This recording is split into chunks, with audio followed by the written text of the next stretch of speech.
थोड़ा सा वोकल और आइए और कहेंगे क्या निमिया के डाढ़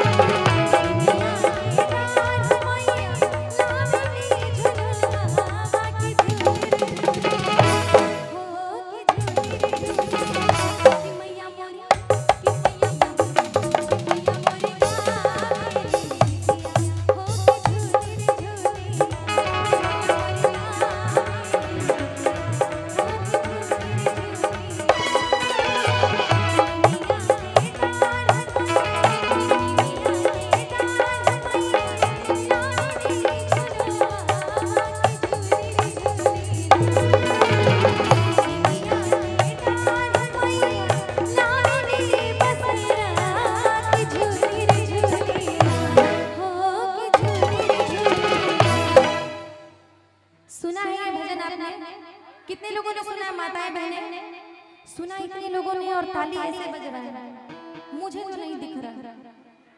चाहते हैं कि मुझे ताली दिखे तो हाथ उठाकर दिखाओ ना फिर, और कहेंगे क्या कि मैया मोरी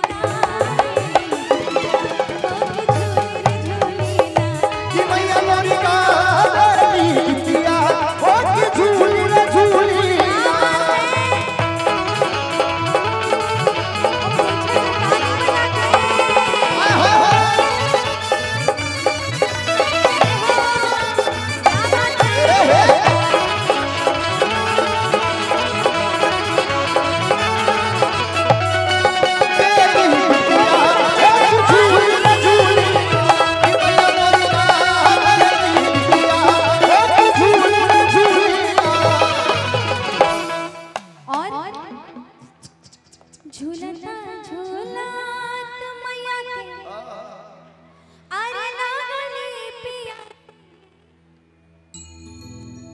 टूट गया। हाँ हाँ धर्मेंद्र भैया। Hello hello hello hello hello hello hello hello hello hello hello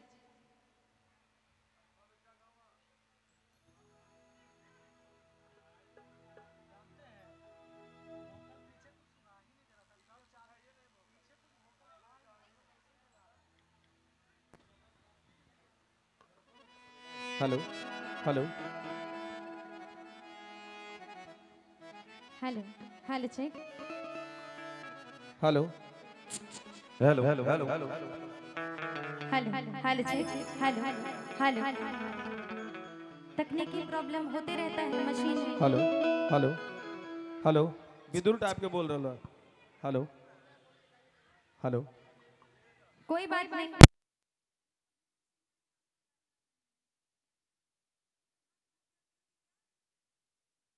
लता झूला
लागल बजरिया रे भगत मैया रे नगरिया कि मैया मोरी गावे बिटिया ओ के झूल झूल कि मैया मोरी गावे बिटिया ओ के झूल झूल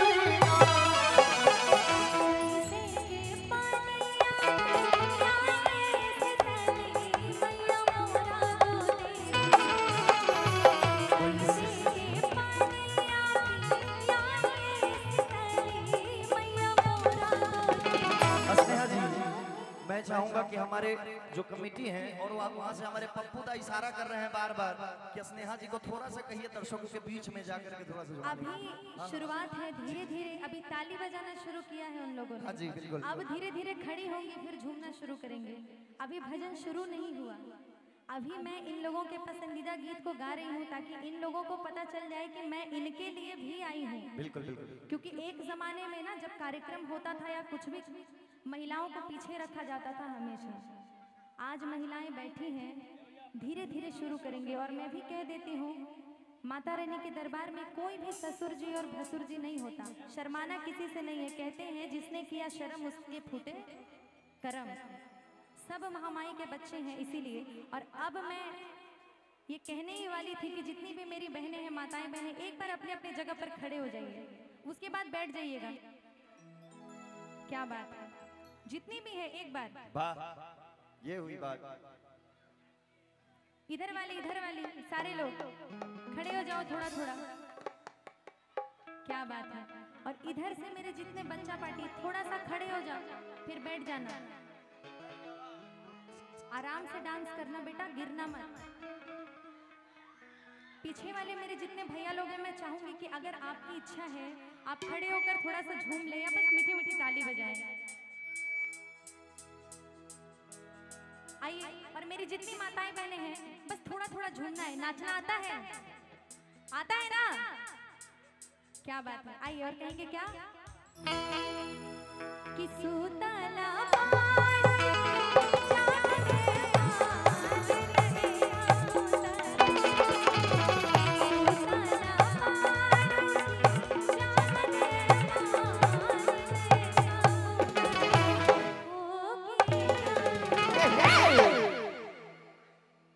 डांस कहते हैं, इसको भजन में झूमना कहते हैं।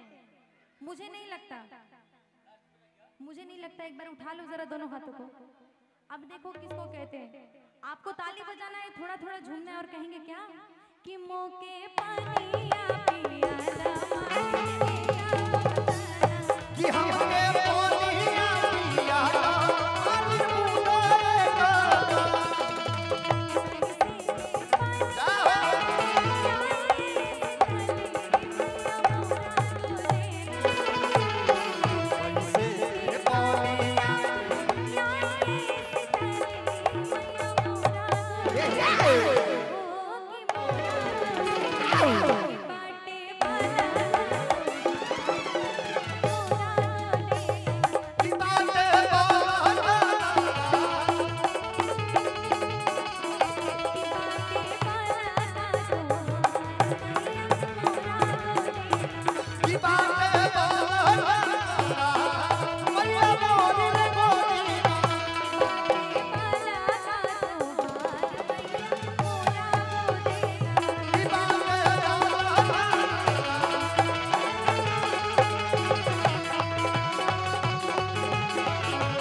क्या बात है।